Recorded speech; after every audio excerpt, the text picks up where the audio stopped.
High everyone, this is Miss Moyna Hossain. কেমন আছেন সবাই? আসলে দেশের যা পরিস্থিতি তাতে আমরা কেউই ভালো নাই, তারপরেও আসলে পেজের কারণে ভিডিও তো করে রাখছিলাম। তো এই যে পচা বৃষ্টির ভিতরে আমাদের বিয়ে খাইতে যাইতে হয়েছে। দেখে কি পরিমাণ বৃষ্টি হচ্ছে ভাই রে ভাই।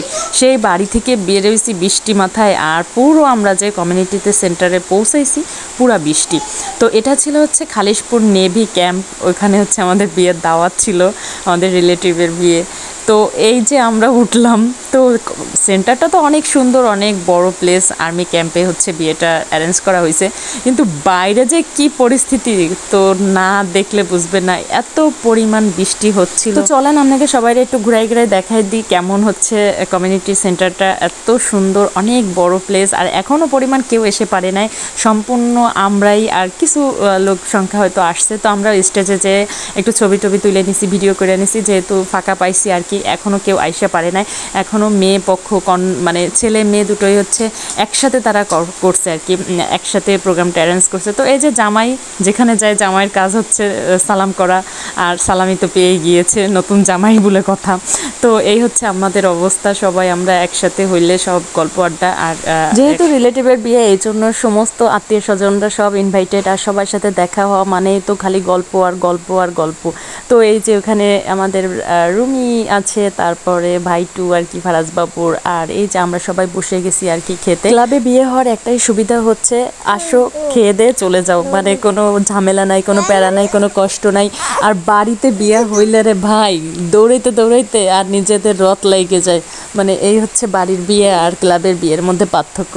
আসলে এটা অনেক, এখন মানুষ কষ্ট কমানোর জন্য এগুলাই করে, সবাই একসাথে করে। তো যাই হোক, এই যে আমাদের খাবার চলে আসছে, আর একটু খিদাও লাগিয়ে গেছে, যেহেতু বৃষ্টিতে আমরা গেছি, যদিও ভিজি নাই, আমরা একদম বাড়ি থেকে উঠছি আর হচ্ছে যে কি সেই ক্লাবে যেয়ে নামছি। তো ভালো হয়েছে আলহামদুলিল্লাহ, আমাদের ইজি বাইকে করে একদম মানে বাসা থেকে রওনা হয়ে ফেরি পেয়ে গেছি, আসার সময়ও তাড়াতাড়ি ফেরি পেয়ে গেছি, মানে একটুও কোথাও বসা লাগে নাই।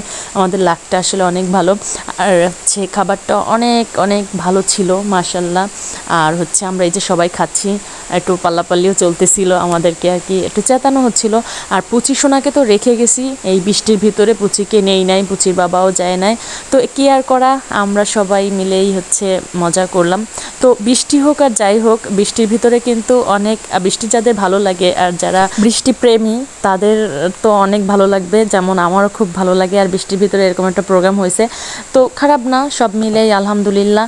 তো এই যে খাওয়া দাওয়া শেষে আমরা একদম যাব মানে বিদায়ের পালা। তো এখানে ফারাজবাবু তার ফ্রেন্ডকে পেয়ে তো মহা খুশি, বললাম আসো তোমাদের একটু ছবি তুলে দিই। আর হচ্ছে যেহেতু বাড়িতে পুচি রয়েছে, আমরা এখন চলে যাব, তো আমরা একটু কিছু ফটোশ্যুট করব। তো জামাই বউয়ের সাথে একটু ছবি তুলে তারপর হচ্ছে আমরা বাড়ি চলে যাব। তো এখানে হচ্ছে জামাইকে কলমা পড়ানো হচ্ছে, তাই সবাই একটু মোনাজাত করতেছে, দোয়া করতেছে। আপনারাও সবাই একটু দোয়া করে দিয়ে নতুন জামাই বউয়ের জন্য। আর এই যে সবাই মোনাজাত ধরছে, তারপর হচ্ছে বউকে নিয়ে আসা হবে। তো এরা হচ্ছে একসাথে অনুষ্ঠানটা করলেও অনেক সুন্দর করে আর কি নিজেদের মধ্যে পরিপাটি করছে, মানে অল্পের ভিতরে, যদিও এটা কলমা অনুষ্ঠান ছিল, তারপর হচ্ছে কিছু মানে নেয়ার আত্মীয় স্বজনদের বলা হয়েছে আর কি। তো এই যে বউকে নিয়ে আসছে, আর সবাই চিল্লাপাল্লা করতেছিল, বন্ধুবান্ধব ছিল। আর ওই যে ভাইয়া তুলে দিচ্ছে কন্যাকে, আর জামাই তুলে নিচ্ছে। তো এই তো, সবাই ভালো থাকবেন, আর সবাই হচ্ছে দোয়া করবেন নতুন দাম্পত্যদের জন্য।